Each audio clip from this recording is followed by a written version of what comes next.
Alléluia. Amen. Je suis content d'être là cet après-midi et je crois que Dieu nous fera du bien par sa grâce. Alléluia. Et le thème qui nous réunit cet après-midi, c'est Ephata. Alléluia. La fois où Jésus a parlé, a dit Ephata, c'est parce que Jésus a rencontré un paralytique, non, a rencontré un sourd et quelqu'un qui ne parlait pas bien. Et lorsqu'il rencontre le sourd, on amène le sourd, on demande à Jésus de guérir le sourd. La chose que Jésus fait, Jésus, la Bible dit que levant les yeux vers le ciel, et il crie Ephata. Le problème dans ce texte, c'est que on parle de quelqu'un qui est sourd, on parle de quelqu'un qui a besoin de guérison. Jésus dit, ciel, ouvre-toi. Jésus dit Ephata. Ça m'a beaucoup dérangé parce que je me suis rendu compte que Jésus ne s'est pas adressé aux oreilles qui étaient fermées, mais Jésus s'est adressé au ciel.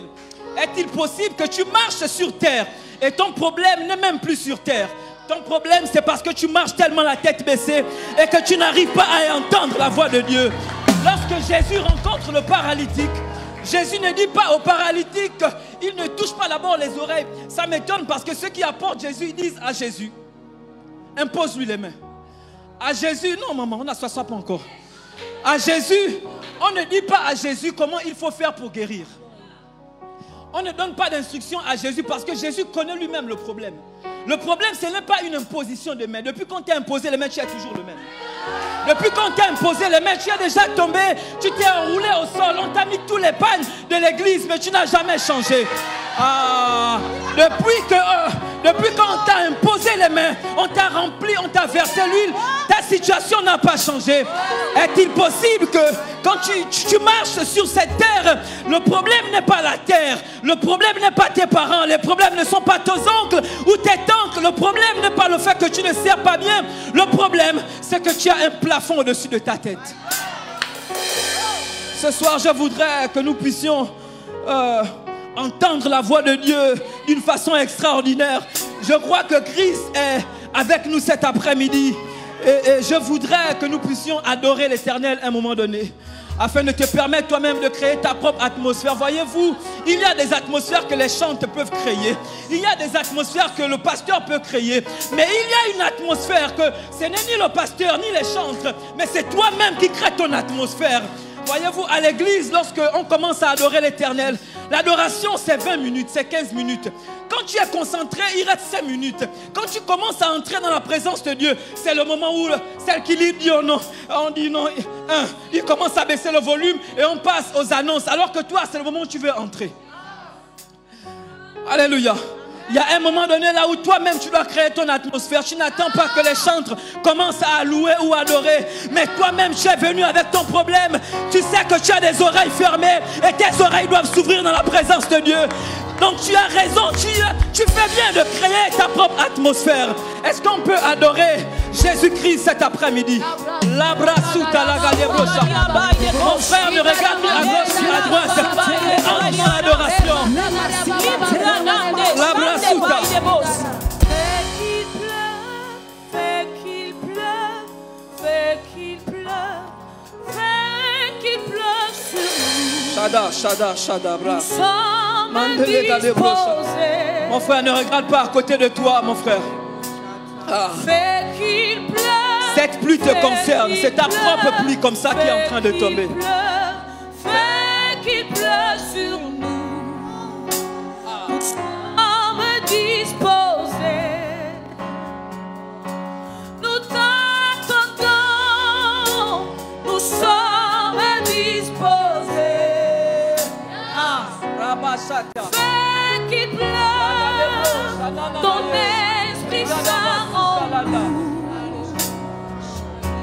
Nous t'attendons. Nous sommes disposés. Fais qu'il pleuve. Ton Esprit Saint en nous. Fais qu'il pleuve. Fais qu'il pleuve. Fais qu'il pleuve.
une pluie qui est en train de tomber sur toi. Adore Jésus-Christ de Nazareth.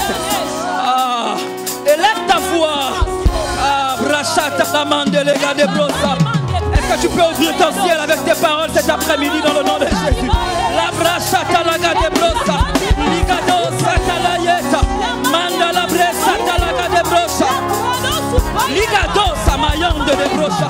La cabayande de brossata. Likamando lo brossata. Le cabayande de brossata la yeta. Ligado sata la mande de brossa. Le cabasuta la mande de brossata la yeta.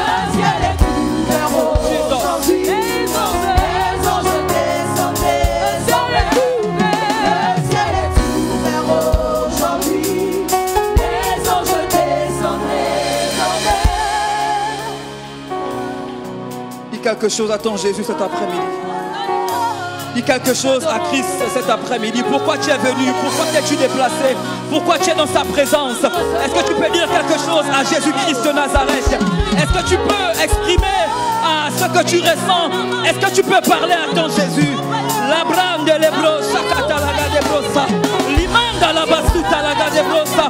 Nous voici dans ta présence. Nous ne voulons pas repartir tel que nous sommes arrivés. Nous voulons t'entendre cet après-midi.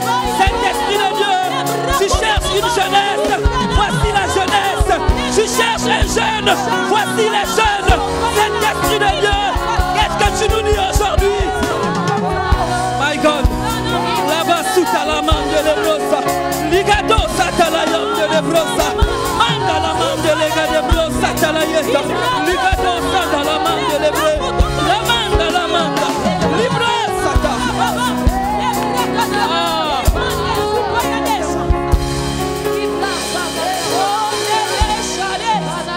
Shada. Merci Saint-Esprit de Dieu.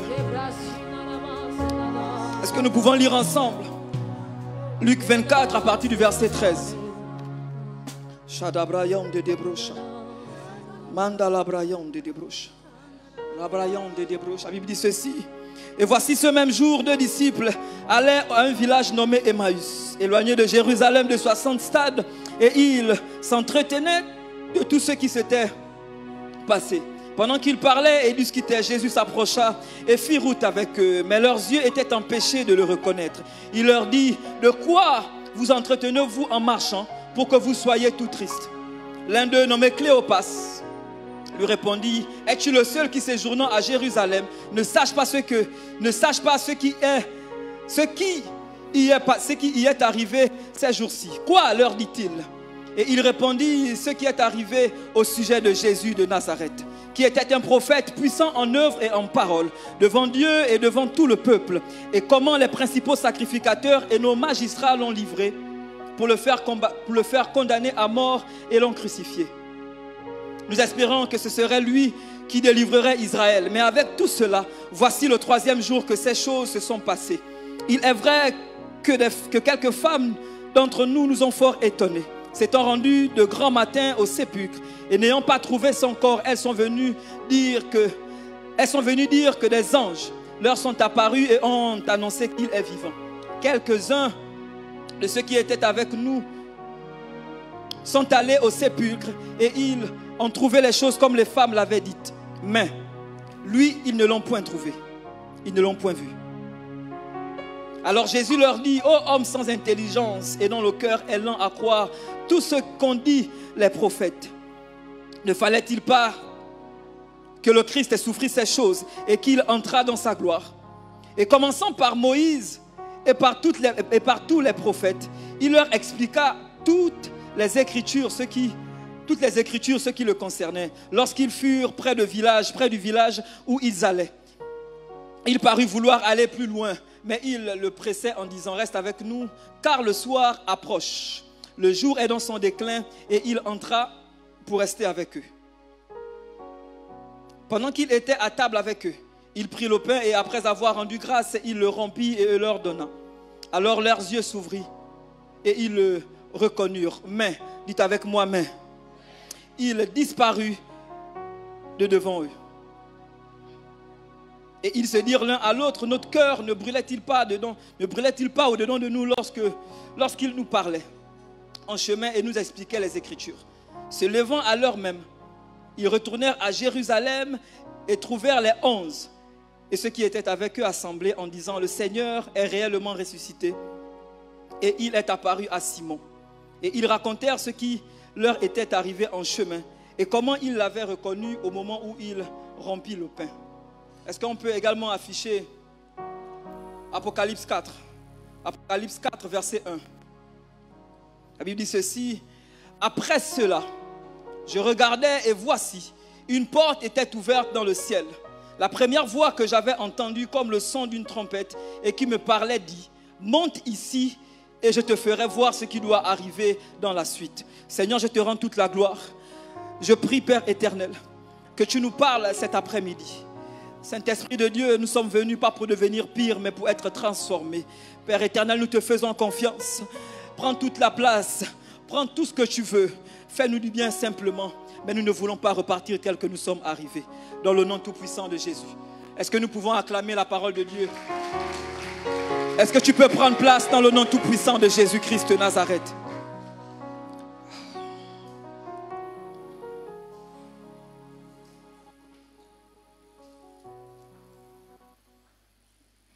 Alléluia. Le thème qui nous réunit cet après-midi, c'est Ephata. Dites avec moi Ephata. Dites avec moi Ephata. Ephata, ce texte nous est expliqué dans Luc 7 au verset 24. Marc 7, pardon, au verset 34. Merci Marie-Yvonne. Et Marc 7, verset 34, nous dit ceci. Jésus étant parti de là, s'en alla dans le territoire de Tyr et de Sidon. Il entra dans une maison désirant que personne ne le sût, mais il ne put rester caché. 34. Puis levant les yeux au ciel, il soupira et dit Ephata, c'est-à-dire ouvre-toi. Dis avec moi, ouvre-toi. Jésus rencontre un paralytique, un sourd et quelqu'un qui n'arrivait pas à bien parler. Et lorsque Jésus rencontre cet homme, on l'emmène vers lui. Il prie Jésus de guérir le sourd. Mais lorsque Jésus rencontre le sourd, Jésus ne pose pas ses mains comme l'ont voulu ceux qui l'ont apporté, ceux qui l'ont emmené devant lui. Jésus lève les yeux vers le ciel et Jésus dit Ephata. Dites avec moi Ephata. La Bible dit que lorsque Jésus dit Ephata, le ciel s'ouvre. Et Jésus fait des choses bizarres. Il prend sa salive, il met dans les oreilles de celui qui a des oreilles fermées. Et ses yeux commencent à s'ouvrir. Alléluia. Dites avec moi, ses yeux se sont ouverts. Voyez-vous, ce paralytique, son problème n'était pas qu'il fallait une imposition des mains, où il ne fallait pas qu'un docteur puisse lui donner une certaine ordonnance. Mais ce paralytique avait besoin qu'on ouvre son ciel. Le problème de ce paralytique ne se trouvait pas sur terre. La solution de ce paralytique ne se trouvait même pas sur terre. Sa solution, c'était de trouver quelqu'un qui avait la capacité de pouvoir ouvrir le ciel. Voyez-vous, dans notre marche, nous devions prier Dieu afin de pouvoir avoir des connexions, rencontrer des personnes qui ont des clés, qui sont capables de pas seulement ouvrir des choses sur la terre, mais pour ouvrir également les choses aussi au ciel. Alléluia. Nous avons plusieurs personnes comme ça que nous rencontrons. Des personnes qui nous laissent dans l'état où nous sommes. Des personnes qui sont seulement là pour tirer quelque chose de nous, mais qui ne savent pas apporter quelque chose de bon. Alléluia. Moi, je crois que dans cette génération, nous devions élever notre voix et demander à Dieu, Seigneur, montre-moi, sinon conduis-moi, donne-moi une connexion qui est capable d'ouvrir mon ciel, qui est capable d'ouvrir le ciel de mes entreprises, capable d'ouvrir le ciel de mes études. Il y a des gens ici, que vous ne le vouliez ou pas, il y a quelqu'un qui vous a poussé à apprendre, poussé à l'école. C'est à cause de quelqu'un, c'est à cause de sa parole, c'est à cause de son conseil que vous avez pris conscience que la vie, ce n'est pas un jeu de billard. La vie, ce n'est pas là où le lait coule et le miel seulement, mais c'est une vie là où on doit aussi rencontrer des défis. Et quand tu es face aux défis, tu dois avoir quelqu'un qui est capable de te dire, mon fils, ma fille, mon frère, ma soeur, ce défi ne te tuera pas. Cette montagne ne te tuera pas. Alléluia. Pourquoi le ciel doit s'ouvrir? Pourquoi Ephata? Alléluia. Révérend, je me suis rendu compte qu'il y a un moment donné dans notre vie, là où il faut demander à Dieu, Seigneur, ouvre le ciel. Il y a un stade de notre vie là où nous sommes seulement en train de dire, Seigneur, nous voulons ceci, Seigneur, je veux ceci. Mais il y a un autre niveau, il y a une autre dimension, là où Christ, quand il ouvre le ciel, ce n'est pas pour faire tomber. Il y a une autre dimension là où quand Jésus-Christ ouvre le ciel, quand le ciel s'ouvre, ce n'est pas pour qu'une bénédiction puisse tomber. Ce n'est pas pour qu'une pluie puisse tomber. J'ai été étonné lorsque j'ai lu le texte de l'histoire de Élie. Lorsque Élie ouvre le ciel, la première chose qui tombe, révérend, ce n'est pas la pluie, c'est le feu.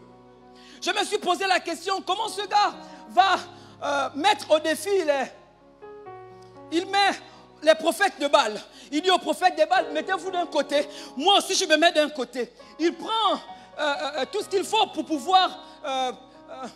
il place tout sur l'autel. Il met de l'eau et qu'on sort ce qui est contradictoire au feu, il met de l'eau. Et il commence à prier. Il dit, quand vous invoquez votre Dieu, la chose qui va faire en sorte que Dieu approuve ce que vous avez mis sur l'autel, c'est le feu. Alléluia. Quand le feu tombe, c'est après que le feu soit tombé que la pluie, que Akab dit à son serviteur, va regarder s'il n'y a pas quelque chose qui est en train de s'annoncer. Pourquoi je nous parle de ça? Je suis en train de vous dire que lorsque Dieu veut nous utiliser pour pouvoir impacter, Dieu fait tomber le feu. Lorsque Dieu est fatigué, Dieu veut apporter la bénédiction ne vient pas d'abord, sinon les miracles ne viennent pas d'abord, s'il n'a pas d'abord envoyé le feu pour embraser quelqu'un, pour toucher la vie de quelqu'un. Alléluia. Pourquoi la vie, pourquoi Ephata, pourquoi le ciel doit-il s'ouvrir? C'est la question que je me suis posée. Je me suis posé tout au long de ma préparation. Pourquoi le ciel doit-il s'ouvrir? Pourquoi Ephata? Pourquoi? Alléluia. Et le texte que nous venons à peine de lire, c'est un texte qui parle de deux disciples qui étaient à Emmaüs, qui vivaient normalement à un village qu'on appelait Emmaüs. Ces deux disciples, ils ont entendu parler de Jésus, se sont déplacés de leur ville pour aller à Jérusalem. Ils arrivent dans la ville, Jésus impacte, Jésus guérit les malades, Jésus fait des miracles extraordinaires. Ils marchent avec Jésus, ils suivent Jésus. Jusqu'à un moment donné de leur vie, Jésus doit être enlevé, Jésus doit monter. Ils sont au 3e jour, Jésus est mort, ils sont au 3e jour et comme ils n'ont pas vu ce qu'ils voulaient voir, ils sont sur le chemin du retour. Révérend, il y a des gens comme ça à l'église. Tous les dimanches, ils sont à l'église. Ils sont au service. Mais le problème, ce n'est pas le fait qu'ils ne suivent pas Jésus. Le problème, ce n'est pas le fait qu'ils ne servent pas. Le problème, ce n'est même pas le fait qu'ils ne sont pas dans la bonne atmosphère. Le problème n'est même pas à ce niveau. Le problème, c'est qu'ils suivent quelqu'un qu'ils ne connaissent pas. La Bible dit que lorsqu'ils parlent, lorsqu'ils sont en train de parler de Jésus, Jésus s'approche.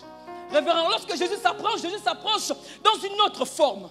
Et la Bible dit qu'ils sont empêchés de le reconnaître. Ma question cet après-midi, qu'est-ce qui t'empêche de reconnaître Christ? Le problème, ce n'est même pas que non, tu sois empêché de le reconnaître. Pour d'autres, le problème, c'est qu'ils ne l'ont pas d'abord connu en avance.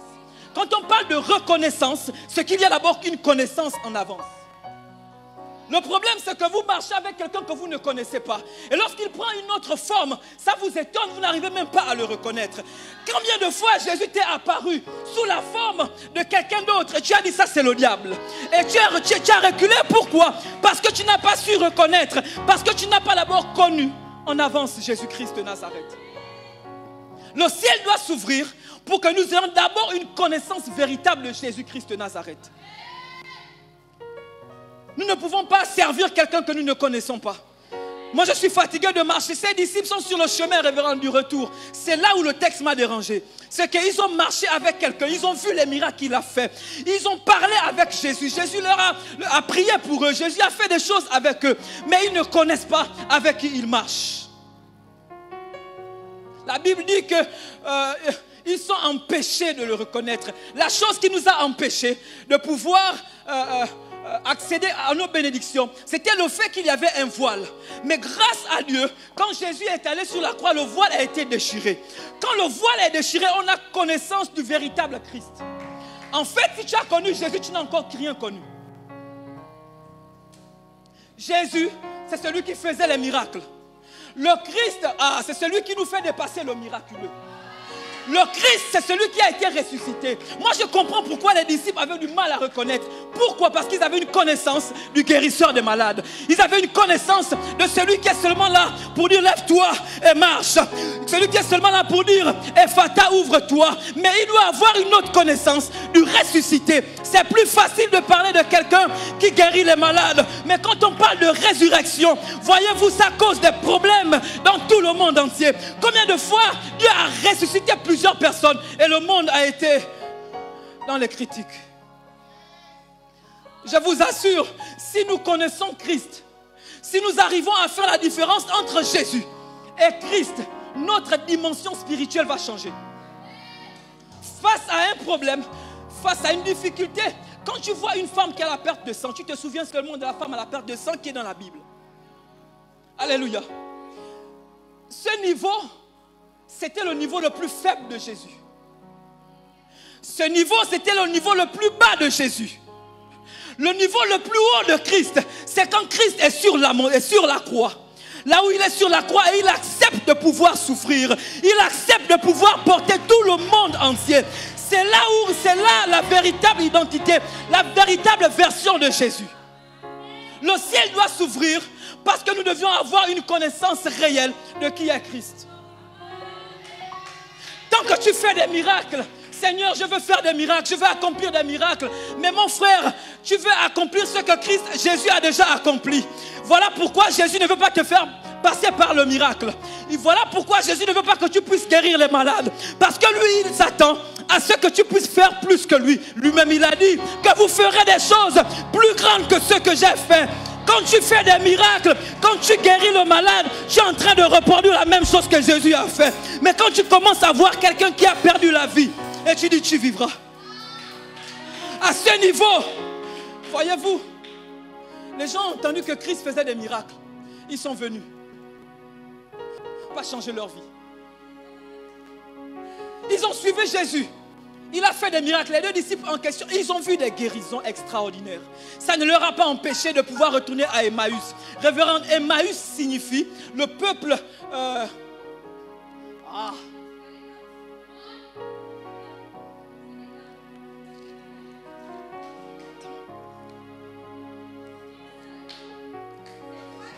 Attends, Emmaüs signifie...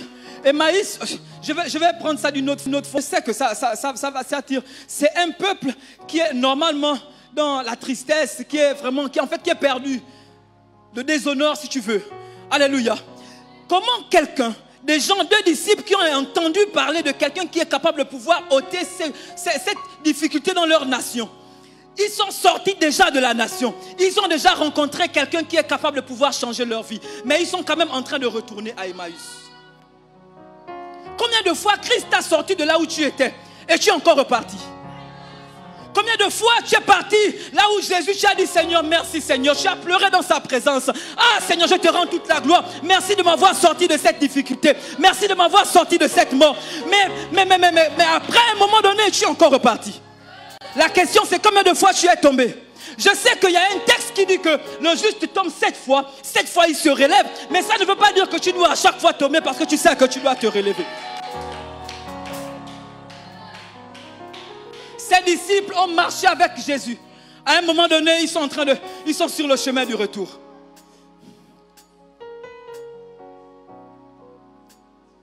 Ces disciples n'avaient pas la connaissance réelle de Christ. Le problème, c'est quoi? C'est qu'ils n'avaient pas d'abord rencontré Christ. Le texte que nous avons lu tout à l'heure, non, Apocalypse 4, la Bible dit ceci. Après cela,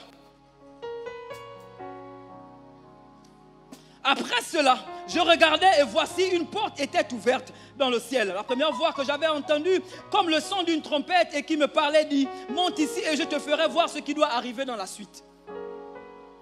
Après cela, lorsque l'ange parle à Jean, l'ange, sinon Dieu a déjà montré des choses à Jean. Jean a vu les 7 églises, les difficultés et consorts, il a eu une vision. Mais ça n'a pas empêché à Dieu de dire à Jean, à part ce que tu as déjà, il y a autre chose que tu n'as pas encore. Et lorsqu'il parle à Jean, il dit à Jean, pour ce qui doit arriver, je ne peux pas te révéler ces choses au bas de la montagne. Je ne peux pas te dire ces choses au bas de la montagne. La vérité, ce n'est même pas qu'il ne peut pas délivrer ces choses. C'est que tu ne peux pas voir ça au bas de la montagne. Il y a des choses qu'on ne peut pas voir au rez-de-chaussée. Il y a des choses que tu ne pourras jamais avoir accès tant que tu es au rez-de-chaussée. Il va falloir que tu commences à passer au premier, au deuxième, au troisième étage. Pourquoi? Parce que le sommet, tu es capable de pouvoir voir une montagne comme une fourmi.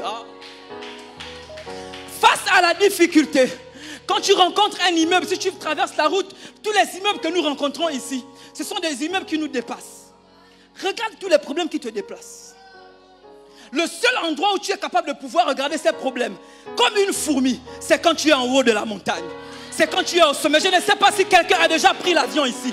Quand tu es dans l'avion, on te parle d'une grande ville, sinon un grand pays comme le Gabon. Mais dans l'avion, tu constates que ce petit pays-là, je dois le posséder. Raison pour laquelle, quand Christ te demande de monter, c'est parce qu'il y a des choses que tu dois posséder. Quand tu quittes de la montagne pour le bas de la montagne, même si tu rencontres cette montagne grande comme elle était, tu sais qu'il y a un endroit où il est petit. Et le seul endroit où cette montagne est petite, révérend, c'est dans le lieu secret. C'est l'endroit où plusieurs jeunes ne veulent pas visiter. C'est l'endroit où on te pousse, on te gronde, on te force à venir ainsi, venir passer du temps dans la présence de Dieu. Tu ne peux pas avoir la révélation de ce qui doit arriver dans la suite si tu ne montes pas. Il dit à Jean que après cela, je te ferai voir ce qui doit arriver dans la suite. Tu n'auras jamais la suite tant que tu es au bas de la montagne. C'est vrai, tu as une connaissance de qui tu es maintenant. C'est vrai, tu as déjà accompli plusieurs choses. C'est vrai, révérend, tu es responsable. C'est vrai que même pour les pasteurs, la chose qui m'a étonné avec l'évêque Michel, c'est que c'est un homme qui ne se satisfait pas. Malgré les éloges qu'on lui donne, malgré tout ce qu'on dit de lui, mon évêque, ta dimension, non, on est fatigué de ta dimension. Quand tu parles avec lui, tu dis, fils, il faut travailler. Ma question, c'est à quel niveau tu es? Est-ce que tu es même au rez-de-chaussée? Parce que révérend, il y a des gens qui ne sont même pas au rez-de-chaussée. Il y a des gens qui ne sont même pas au rez-de-chaussée. Ils ne voient même pas l'accès des escaliers. Ils ne voient même pas là où il faut commencer à marcher. Révérend, je me suis rendu compte que même il y a même des gens dans les départements. Ils se cachent dans le service. Ils se cachent dans le fait qu'ils soient grands.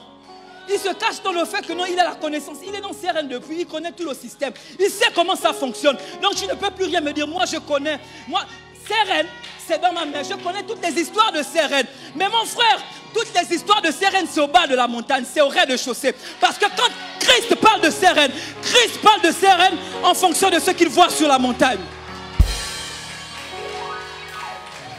Toi tu parles de CRN quand tu es encore au rez-de-chaussée. Lorsque Christ révèle les choses à notre Père, l'évêque général, notre Père est obligé de monter. Ça veut dire que toi, tu es en décalage entre ce qui se passe dans la montagne et ce qui se passe au rez-de-chaussée.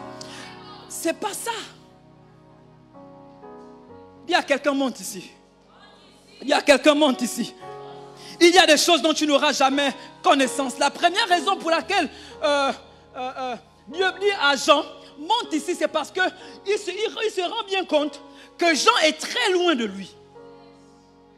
À combien plus forte de foi, là où Jésus a voulu se rapprocher de toi. Révérend, la chose qui a séparé, sinon les choses qui séparent les jeunes de la présence de Dieu.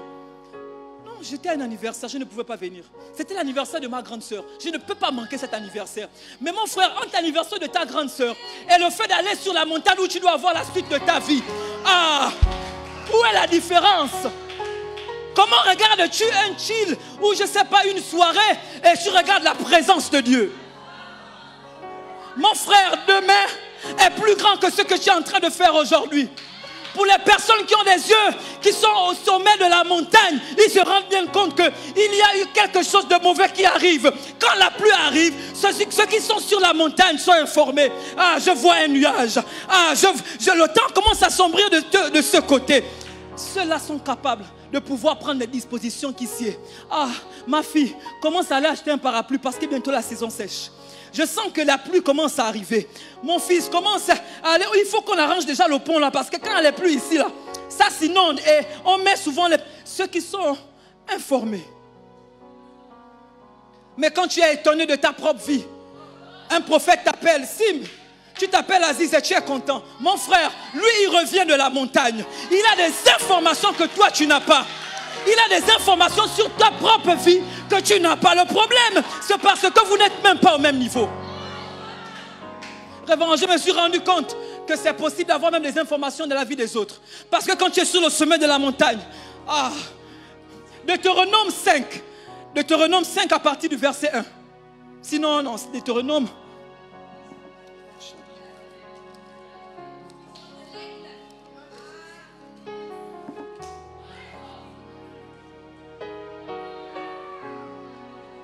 Je vais terminer avec ceci. Mandala bracha talaman de lega de brocha. Ligado satalaman de lebrocha. Labra suta laga de brocha. Ananaman de lebrecha. La kabasuta laman de lebrecha.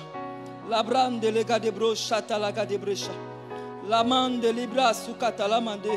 Shadadada sete lebrayon de lebrecha. Likabasuta laman de lebrocha. Deutéronome 5. Deutéronome 1, verset 5.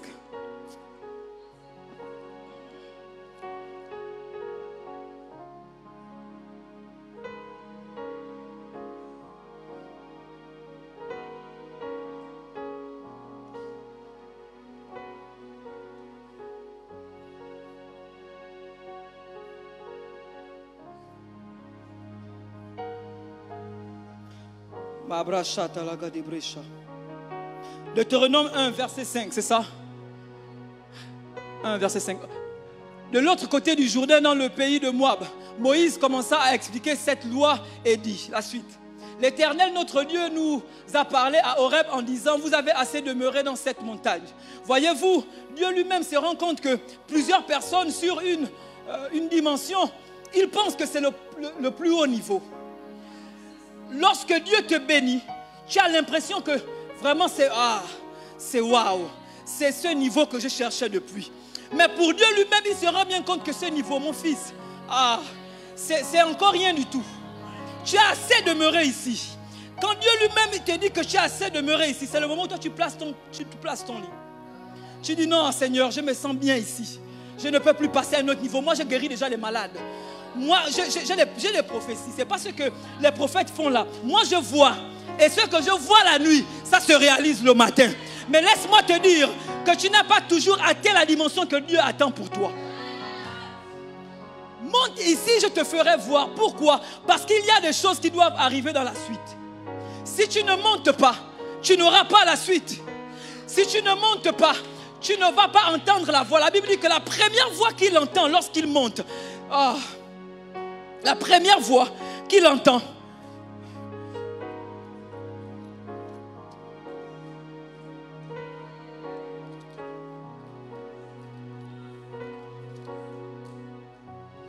monte ici, après cela je te ferai voir. Monte ici, je te ferai voir ce qui doit arriver. Aussitôt, je fus ravi en esprit. Et voici, il y avait un trône. Ça, c'est la suite.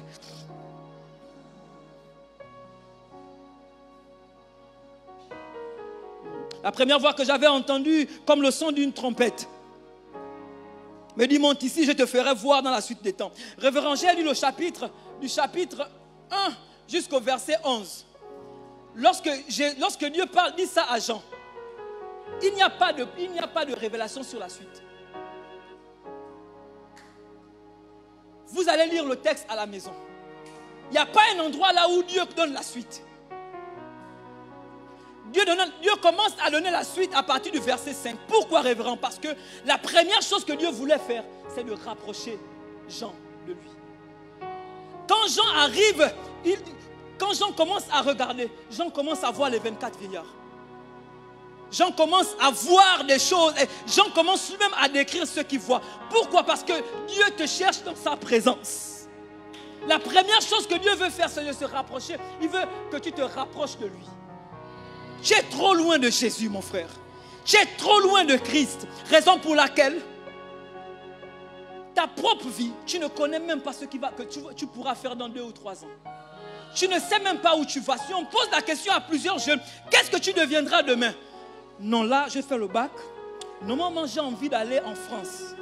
J'ai envie de ta propre vision, ta propre vie, tu tâtonnes.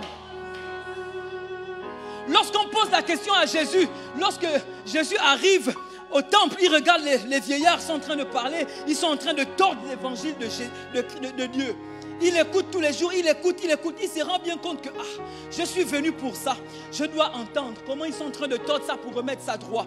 Quand on pose des questions à Jésus, sinon c'est même pas lui-même qui parle. Ce sont les autres. Lorsqu'ils ont commencé, les hommes ont commencé à poser, à entendre comment Jésus est en train de parler. Ils ont dit, quel est ce jeune avec tant d'intelligence? Pourquoi ce jeune parle comme ça? Ils sont en train de voir en lui quelqu'un qui a la véritable révélation de ce qu'ils étaient en train de mal dire. Où iras-tu demain? Où vas-tu? La suite, c'est sur la montagne. Je ne te demande pas de partir sur la montagne. Je cherche des gens qui cherchent la suite de leur propre vie. Nous sommes dans un temps où nous ne pouvons plus courir derrière cette personne. La Bible dit que lorsque Jésus parle aux disciples, il dit à Pierre, Pierre, laisse ça et suis-moi.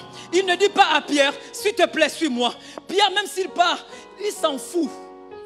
Lui-même, Pierre a dit à Jésus, à qui d'autre irions-nous? Jésus est conscient que même si vous tous vous partez, il y a des personnes qui savent qu'ils ne pourront avoir rien de leur vie s'ils ne sont sous mes pieds. Ce que tu cherches, c'est sur la montagne. La révélation de ta vie, c'est sur la montagne. La révélation de ta destinée, c'est sur la montagne. Mon frère, j'avais des projets. Des projets, je ne pouvais jamais m'imaginer un jour, avec mes études, un micro pour vous parler. La preuve, c'est que des fois, vous nous énervez parce que vous nous frustrez. Révérend, ce n'est pas la vérité. Des fois, on a envie de raccrocher parce qu'on se sent mal. On a même l'impression que ce n'est pas le sujet. Je ne peux pas vivre ça. L'école que moi j'ai fait, ce n'est pas pour venir parler à des personnes qui n'écoutent pas tous les jours. Mais quand tu es conscient que c'est là où Dieu te veut, et que même si tu as le bac, même si tu as tout ce qu'il faut à l'université, mon frère, tant que tu n'es pas sur le chemin, tu es en difficulté. Tu peux être avocat en pensant réussir, alors que si tu fais la maçonnerie, tu seras excellent. Révérend, c'est parce que je dis maçonnerie. Donc quand on pense à nos maçons du pays, on pense à ceux-là qui souffrent. Il y a des gens qui ont perdu leur destinée, qui ont perdu le chemin de leur destinée. Pourquoi? Parce qu'ils ont méprisé leur propre destinée lorsqu'on leur a dit, voici ton chemin. Il y a des personnes ici, lorsqu'on vous parle, quelqu'un qui sort de la montagne, quelqu'un qui passe son temps dans la montagne, il vous dit, mon fils, toi, c'est ça. Quand tu te regardes, tu regardes ta propre vie. Et tu sens que tu dois d'abord descendre. Tu es déjà quelque part. Non, Dieu n'avait qu'à bien te parler parce que ça là, ça ne peut pas être ça. Alléluia. Alléluia. Si tu n'as rien retenu de tout ce que j'ai dit, si tu n'as rien retenu de tout ce que j'ai dit cet après-midi, la seule chose que je peux te donner comme clé, c'est que tu n'auras jamais accès au futur de ta vie. Tu n'auras jamais accès à la suite, sinon au demain. Si tu ne sais pas aller à la montagne. Voyez-vous, les temps de prière sont des endroits les plus méprisés des églises. Les réunions de prière sont c'est là où on peut dire non, dimanche, je vais voir dimanche prochain. Si tu savais ce qui se passait dans le surnaturel lorsque tu priais, ta prière serait différente. Ton salut serait différent. Alléluia. Ton salut serait différent. Révérend, je me suis rendu compte, je vais conclure avec ça. Josué et Job vivent la même chose. Josué et Job expérimentent exactement, vous allez lire les textes, ils vivent exactement la même chose. Dieu parle à Josué, sinon le diable vient voir Dieu et il parle de Josué à Dieu. Il dit à Dieu que son vêtement est sale. Donc lui, il vient pour accuser Josué. Mais là où il se trouve, il y a Josué. Il y a Dieu. Et il y a le diable. Josué était présent. Mais lorsqu'on essaie de lire, est-ce qu'on peut afficher rapidement Job 21, Job 2, pardon, à partir du verset 1. La Bible dit que lorsqu'ils étaient réunis, dans cette réunion-là, le seul problème de Job, Or, les fils de Dieu vinrent un jour se présenter devant l'Éternel et Satan vint aussi au milieu d'eux se présenter devant l'Éternel. Satan arrive là où les enfants de Jésus, les enfants de Dieu sont en face à leur Dieu. Le diable arrive. Quand le diable arrive, révérend, il arrive, c'est pour parler de Job. Le problème de Job, c'est que dans les lieux secrets, on est en train de parler de sa vie, de sa propre vie, de ce qui doit l'arriver dans la suite. Job n'est pas présent. Combien de réunions tu as ratées? Là où le diable est venu dire à Dieu, Seigneur, hier il a fait ça, hier il a fait telle chose, hier il a fait telle chose. La fois où Dieu, là où Satan a tenté Jésus, Jésus a répondu avec la parole. Il dit, il est écrit que voilà. Alors, il n'y a pas de problème. Mais il est aussi écrit. Ça veut dire qu'à ce moment-là, toi tu dois avoir une parole. Mais le problème c'est que si tu n'as même pas un problème de parole, c'est que tu n'es même pas là. Le problème, c'est que tu es absent. Là où les choses sont en train de se décider. Là où on est en train de parler de la suite de ta vie. L'accident qui doit t'arriver dans 3 mois. Ils sont déjà en réunion. Mais toi, tu es absent. Tu remets à demain ce que tu peux faire aujourd'hui. Mon frère, nous sommes encore jeunes. Mais laisse-moi te dire, les parents d'aujourd'hui seront les veilleurs de demain. Et nous allons les remplacer comme parents. Alléluia. Nous sommes dans un temps très important de notre vie. Alléluia. Et c'est dans notre jeunesse où il faut que nous puissions avoir accès, connaître la révélation de ce qui doit nous arriver dans la suite. Quand Josué a entendu le diable parler, il y a un ange qui a repris Josué. Et l'ange a dit, donnez-lui un vêtement nouveau. Possible que lorsque le diable vient te réprimander, tu puisses dire, Seigneur, je suis ton fils. Souviens-toi de moi. Et tu puisses changer des choses qui doivent t'arriver. Alléluia.